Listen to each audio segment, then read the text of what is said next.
Super Esporte ao vivaço, hoje é quinta-feira, 29 de maio de 2014. Ai, que delícia! A gente já começa o programa na Cidade Luz, Paris, onde está rolando uma das etapas mais importantes do tênis, Roland Garros. Ontem, a zebra do dia ficou por conta da eliminação precoce da número 1 do mundo. Eu estou falando da americana Serena Williams. Já entre os rapazes, nenhuma surpresa. Pela segunda rodada em Roland Garros, Roger Federer não teve problemas para passar sobre o argentino Diego Schwartzman. 3-0, parciais de 6-3 e um duplo 6-4. O sérvio Novak Djokovic também não suou muito para seguir nas quadras de Paris. 3-0 sobre o francês Jeremy Chardy, com parciais de 6-1, 6-4 e 6-2. E falando nos franceses, Tsonga fez as honras da casa ao vencer o austríaco Jürgen Melzer por 3-0, parciais de 6-2, 6-3 e 6-4. Já entre as mulheres, a polonesa Agnieszka Radwanska se garantiu na terceira fase do Grande Slam com a vitória sobre a tcheca Karolina Pliskova. A russa Maria Sharapova também avançou ao bater a búlgara Svetlana Pironkova, 2-0. Já a espanhola Garbine Muguruza conseguiu um feito notável ao eliminar a americana Serena Williams com um duplo 6-2. Nas duplas, o brasileiro Bruno Soares e o austríaco Alexander Peia avançaram ao bater o uzbek Denis Istomin e o tcheco Lucas Rosol por 2-0. Muito bem, break, a gente já volta daqui a pouco falando ao vivo com Alexandre Silvestre, direto da Granja Comari, e também com os comentários do Oscar Roberto Godoy. Até já.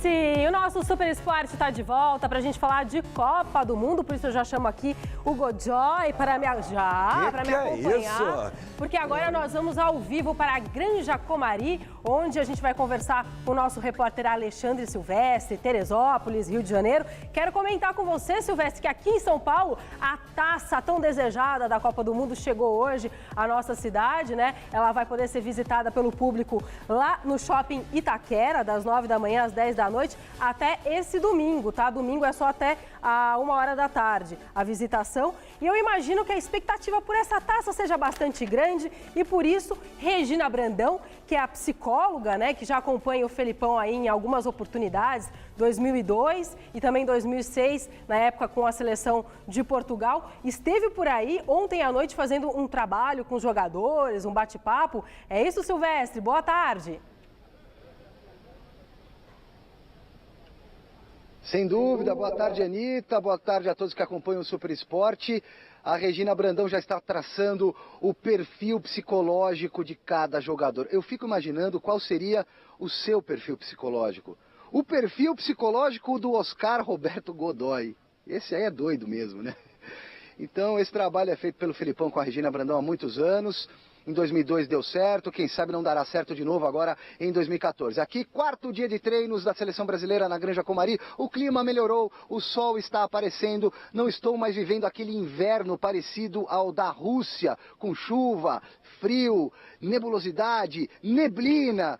Agora está bem mais agradável. Me sinto no Brasil, Anitta. E nesse quarto dia de trabalho, o segundo com bola para os jogadores de linha aqui no gramado, o Felipão colocou em campo o time titular, que deve ser aquele que você também imagina, com Júlio César no gol, Daniel Alves na lateral direita, na esquerda o Marcelo, miolo de zaga com Thiago Silva, o capitão, e Davi Luiz, meio de campo Luiz Gustavo, Paulinho, Oscar no ataque, Hulk, Fred e Neymar. Detalhe é que esse time deve ser aquele que inicia a Copa do Mundo dia 12 de junho contra a Croácia na Arena do Corinthians em Itaquera. Mas talvez não seja a equipe que comece o jogo amistoso de terça que vem, da próxima semana, dia 3 de junho, contra o Panamá em Goiânia, no Serra Dourada, porque um ou outro atleta pode ser poupado, como a gente vai ver na reportagem a seguir. Reportagem que mostra o primeiro dia de treinos da seleção brasileira ontem, com bola por aqui. Jogadores de linha mexendo com a criança. Que bancada lotadinha de jornalistas. Enfim, após 2 dias de academia, testes e exames, eles se encontram com a Brazuca, para alívio dos jogadores e da imprensa. A bola faz a cabeça de quem poderia até dormir com ela para sempre. Se deixassem, o Murtosa dormiria com ele, com todo respeito, com o patrão. O homem de confiança de Scolari segue os passos do chefe. Luiz Felipe organiza o treino. O paizão desses meninos reúne a família ao ar livre. A moçada tá contente, Copa chegando, e os 23 escolhidos por Felipão estão inteiros. Ninguém machucado como se especulou? Não, eu soube que cortaram o Maicon, cortaram o Oscar e cortaram o Jô. É um espetáculo isso, espetacular. Todos estão presentes, todos vão participar normalmente e nenhum no momento encontra-se em vias de corte. Campo molhado oferece risco para o material humano. Lente molhada é risco para o equipamento. No fim das contas, todos saem ganhando. Atletas que deslizam como crianças e nossa câmera que registra a cena. Marcelo agitado evita o choque e uma possível contusão. Muda de lado, é a vez dele dar o carrinho.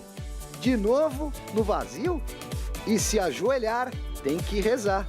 Mas quem ergue a mão ao céu é o doutor, que conhece a receita da prevenção. Aqueles atletas, volto a dizer, que se porventura não estiverem em um treinamento, em outro treinamento, não significa que ele vai ser cortado, que ele vai ser eliminado, que ele não vai participar. Então, no momento, todos encontram-se em perfeitas condições, evidentemente com a necessidade de alguns reparos que serão feitos no decorrer do trabalho. Nem todos estão em plenas condições físicas. O amistoso do dia 2 de junho, com o Panamá, no Serra Dourada, servirá de diagnóstico. É hoje prematuro dizer a você que ficaria alguém fora do amistoso. Se porventura isso for acontecer, com certeza, entre sexta e sábado, vocês serão, logicamente, sabedores. Jô, há quase um mês se recuperando de lesão no joelho, prova que a cabeça está 100%. E o Maicon mostra que a perna não precisa de força, é jeito. Oscar, que andou baleado no Chelsea, parece curado. E o pezinho do Neymar, hein? A contusão do Barcelona não deve ter vindo para o Brasil. E se veio, ele compensa com talento, seleção saudável. E se houver qualquer probleminha, ela, a Brazuca, pode ser o remédio.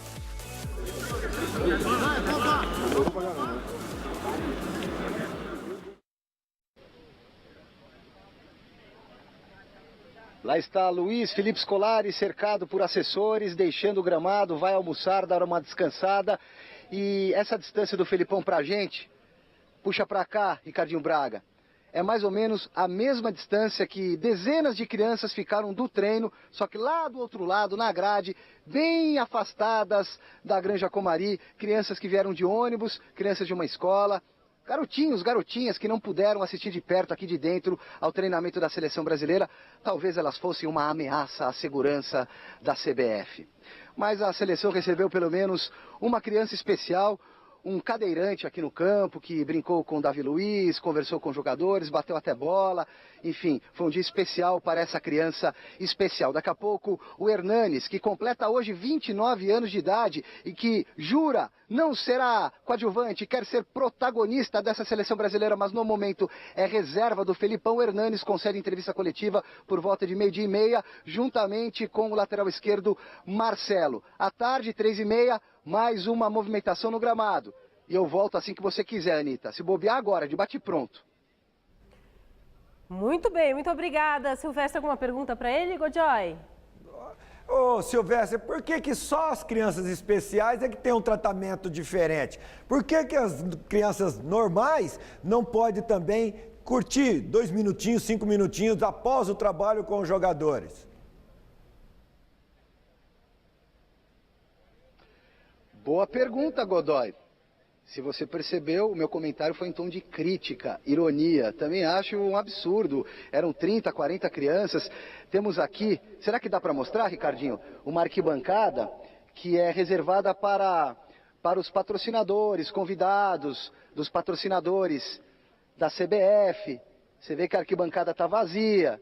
Mas a CBF também promete sortear alguns tickets, alguns ingressos simbólicos para que umas 10 ou 20 pessoas moradoras aqui de Teresópolis, dessa região serrana do Rio de Janeiro, possam acompanhar pelo menos a 1 ou 2 treinamentos da seleção, até porque essas pessoas sofreram muito em 2011 com as enchentes, os deslizamentos de terra, toda aquela tragédia que assolou a região serrana do Rio de Janeiro. Então, de repente, vai ser um presente para meia dúzia, 10, 12, 20 moradores aqui da área.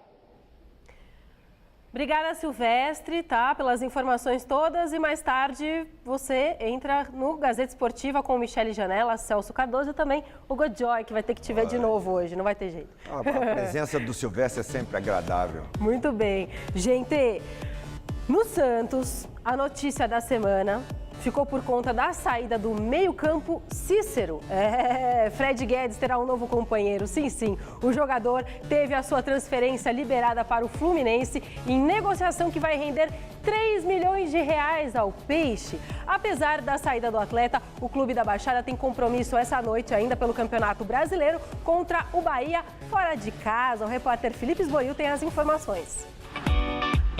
Nessa quarta-feira, o treinador do Santos ficou sabendo que um dos melhores jogadores do elenco, Cícero, aceitou a proposta do Fluminense e foi embora. Por isso, nem viajou com o elenco para a Bahia e não joga hoje contra o time da casa, em Feira de Santana.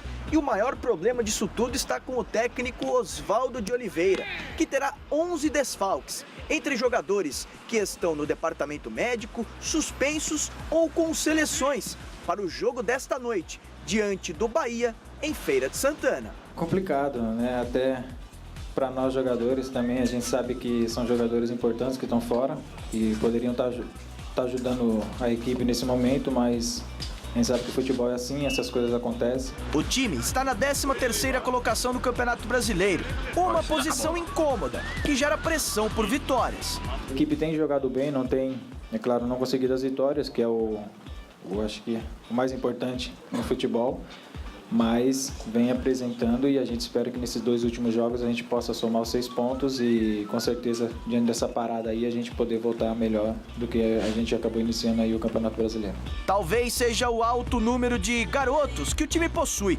Renato sabe muito bem o que é isso.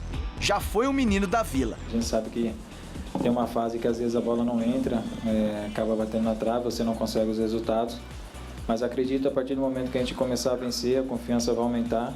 Eu acho que aquela outra fase que veio do Paulista vai voltar também. Então é questão que a gente continue trabalhando para que os resultados aconteçam. Que dificuldade o Oswaldo está tendo, hein? No ano passado, no Botafogo, ele teve que ir remontando a equipe durante a competição. No Santos, agora, a mesma coisa. Existe uma cláusula contratual e ela está sendo cumprida. Por isso que o Cícero está saindo. Não tem como manter o Cícero no Santos. Gente, ainda pela 8ª rodada do Campeonato Brasileiro, Atlético Mineiro, Internacional e Criciúma fizeram a liçãozinha de casa e venceram ontem à noite. Vamos ver. No Heriberto Rilse, Paulo Baier bateu o escanteio e Fábio Ferreira fez o gol da vitória do Criciúma sobre o Coritiba. 1-0 e 10ª posição ao time catarinense. O Coxa é o vice-lanterna. Jogando em Ipatinga, o Atlético Mineiro conseguiu um bom resultado diante do Fluminense. Dátulo, aos 7 minutos do segundo tempo, e Diego Tardelli, aos 19, marcaram os gols do Galo. Ai, goleiro. Esse goleiro do Fluminense é aquele Felipe Mão de Alface que jogou no Santos, né? Felipe, chamaram ele na internet um dia de Mão de Alface. Que saudade que o Fluminense deve estar sentindo, principalmente do Cavalieri. Eu também. Que fase. Tudo ali parece leite condensado. Bateu, tomou. O Palmeiras recebeu o Botafogo em Presidente Prudente e se deu mal. Muito mal. 2ª derrota seguida do Verdão no Brasileirão, hein? Vamos ver. O Alviverde recebeu o Botafogo em Presidente Prudente e os gols só vieram na 2ª etapa. Aos 15, Bolatti arriscou de fora da área e acertou o canto de Fábio, 1-0. E quando a equipe paulista era só pressão, Zebadios puxou o contra-ataque e só parou depois de marcar o segundo do time carioca. Final, Palmeiras 0, Botafogo 2. Bom, vamos falar do que rolou em campo, mas que rolou em campo também uma pequeníssima discussão entre Emerson Sheik e Lúcio. Primeira coisa, ridículo o Palmeiras jogar de amarelo, azul, branco, essa cor da seleção brasileira. Ridículo. Segundo, ridículo o comportamento de Lúcio e Sheik. Acho que eles, no mínimo, independentemente da bronca pessoal um do outro, eles deveriam ficarem no nível que eles representam para o futebol. Principalmente o Lúcio. Mas o Lúcio falou isso. O Lúcio falou o seguinte quando questionado sobre a história do Sheik, que o Sheik acusou o Lúcio, para quem não sabe, de ter chamado ele em campo de gay. Né? E aí o Lúcio falou que ele tem que provar isso, né? E o Sheik também questionou o caráter do Lúcio. E aí o Lúcio falou, bom, já que é pra gente discutir isso, eu prefiro nem entrar nessa seara, porque afinal de contas eu não vou me rebaixar ao nível dele. E falou, é só ver aí o noticiário, essas questões de contrabando. O Lúcio mandou uma dessa, Godoy. Mas o que um mandou e o que o outro respondeu são dois babacas. Não, Godoy. Dois babacas. Não. Dois babacas. Não. Comportamento de babacas, Não. os dois. Pela história que o Lúcio tem no futebol e pelo que o Sheik também conquistou depois que voltou para o Brasil, nenhum dos dois tem que tornar público essas desavenças, essas provocações. Nenhum dos dois. O comportamento dos dois, pelo que representa e significa, um comportamento de babacas. Deveria ter sido de profissional. Entendi, tá bom, eu entendi. Em Uberlândia, o São Paulo visitou o Atlético Paranaense e ficou 2 vezes atrás no placar. Mas os gols de Rogério Ceni de pênalti e de Luiz Fabiano lá no finzinho do jogo garantiram o empate ao tricolor. Em Uberlândia, o Atlético Paranaense conseguiu o primeiro gol diante do São Paulo no cruzamento de Marcos Guilherme, que Douglas cortou errado. Badia aproveitou e colocou o Furacão na frente, 1-0. Já na etapa final, David fez pênalti em Luiz Fabiano. Na cobrança, Rogério Ceni bateu forte e deixou tudo igual, 1-1.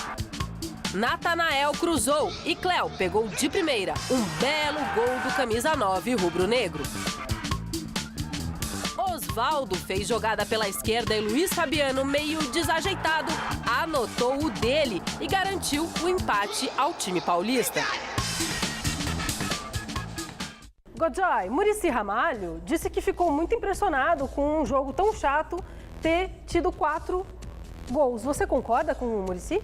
O jogo péssimo, ruim, fraco e 4 gols pelo menos compensou o ingresso daqueles torcedores que compareceram, tiveram a coragem de comparecer e ficar até o fim para assistir esse jogo aí. Jogo com lances polêmicos, discutíveis, porém entendo que o pênalti marcado a favor do São Paulo não deveria ter sido marcado, mas eu vendo pela televisão, diferente da visão do árbitro que estava lá no campo, sem recurso eletrônico, sem nada. O pênalti a favor do São Paulo não deveria ter sido marcado, esse aí que o Rogério Ceni marcou o gol. Aquele outro lance que poderia até ter sido marcado pênalti no Osvaldo, entendo que o árbitro Anderson Daronco acertou em não marcar, foi acidental do David no Osvaldo. E o gol do Luiz Fabiano de empate no segundo gol. O gol do Luiz Fabiano do 2-2, gol legal. A bola bate no braço do Luiz Fabiano involuntariamente, é um movimento anatômico, um movimento mecânico. Ele vai dividir, disputar a bola com a perna e a bola rebatida, muito mal rebatida pelo zagueiro Natanael, bate no braço do Luiz Fabiano e entra. Gol de mão também é legal. Carimba, Anitta. Tá bom. Então tá carimbado. Bora pro Canindé? No Canindé, o Corinthians recebeu o líder Cruzeiro numa friaca e conseguiu a vitória graças ao golzinho solitário do peruano Paulo Guerreiro, que tá voltando, ele tá voltando. E também graças à ajudinha do goleiro Fábio. No Canindé, o Corinthians recebeu o Cruzeiro. No primeiro tempo, boas chances criadas pelas duas equipes.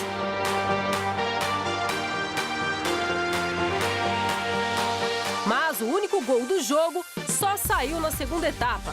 Guerreiro arriscou de muito longe e o goleiro Fábio aceitou. Frangaço. E ficou nisso. Corinthians 1, Cruzeiro 0. Como é que é o barulho? Vovó. Ah, mas até, vovozinha, é até sacanagem, porque o Fábio é um super goleiro, tá indo super bem, ô vovó. Dá um desconto aí, né? Ah, mas os competentes também falham. Ele falhou porque ele escorrega o pé de apoio. Gramado ruim, ele escorrega o pé de apoio, o pé direito, na hora que ele dá uma impulsão para ir para a bola. Por isso que ele tomou o gol. Mesmo ela quicando o tanto que quicou, ele defenderia se ele tivesse conseguido sair bem no impulso que ele deu. Ele defenderia porque o chute foi fácil de ser defendido. Por isso a falha e o frango. Mas um jogo em que o Corinthians jogou muito bem, soube marcar o Cruzeiro. Mesmo assim, o Cruzeiro teve a oportunidade de fazer gols. O Walter defendeu as duas oportunidades no primeiro tempo. E o Corinthians, se jogasse assim sempre contra os adversários mais fracos, da maneira que jogou contra um forte adversário como o Cruzeiro, o torcedor estaria muito feliz porque o Corinthians não teria dado o vexame que deu na inauguração oficial da Arena do Corinthians. E Paulo Guerreiro, que está voltando a ser aquele guerreiro que nós conhecemos, terá um novo companheiro. Ah, me segura! Solta a vovó! Assumiu? Solta a vovó! Vem! Ele vem! Assina hoje o contrato por 4 anos com o Corinthians. Quem? Nicolas Lodeiro! Ó, vovó! Que susto! Advogado e médico do Timão estão em Montevidéu para arrematar os detalhes desta contratação do meia Lodeiro, que tem 25 anos, está numa flor da idade, está tudo bem com Quer dizer que ele ele. está trocando a Bárbara pelo Lodeiro? Mas é claro que é apenas profissionalmente. Profissionalmente, em campo, isso. Terá um novo companheiro. Te agrada, Godoy? O quê? O Lodeiro está no Corinthians jogando, vai para o Corinthians. Isso aí é problema deles, entendeu?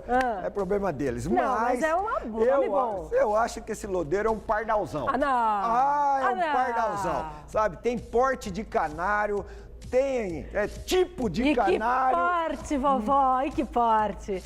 Então, siga. Você podia fazer um programa aí, igual a mãe da Bárbara fazia, né? A Bárbara igual a mãe fazia lá, a Monique, né? A gente faz. Mas pra mim é um pardalzão. Sabe, tem porte de canário, tipo de canário. De canário, graças a Deus, canário. Tem o canto do canário. Quase canalha. Não tem o canto do canário. É um pardalzão. É nada. Eu vou falar uma coisa pra você. Fala. É um pato com grife, com menos grife. É um patão. Então tá tudo bem. Então tá tudo bem. Então tá tudo bem. Vem, Lodeiro, deixa essa Copa passar, ele tá concentrado com a seleção uruguaia, vai fazer aí alguns exames médicos. Que euforia vem, essa? Vem, ó, tô até de azul, sou celeste. Ê, vovó, Lodeiro, muita alegria que você vem, vamos embora. Vem, Felipe, vamos lá pro bar do Baixinho, o rei do colarinho. Tchau.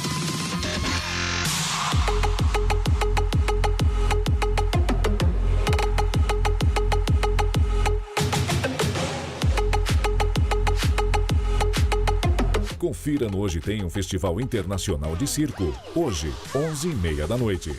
Assista agora Você Bonita e logo após, Mulheres.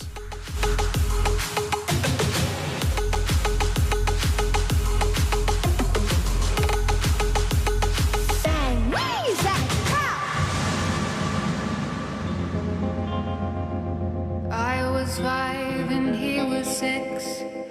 We rode on horses made of sticks. He wore black.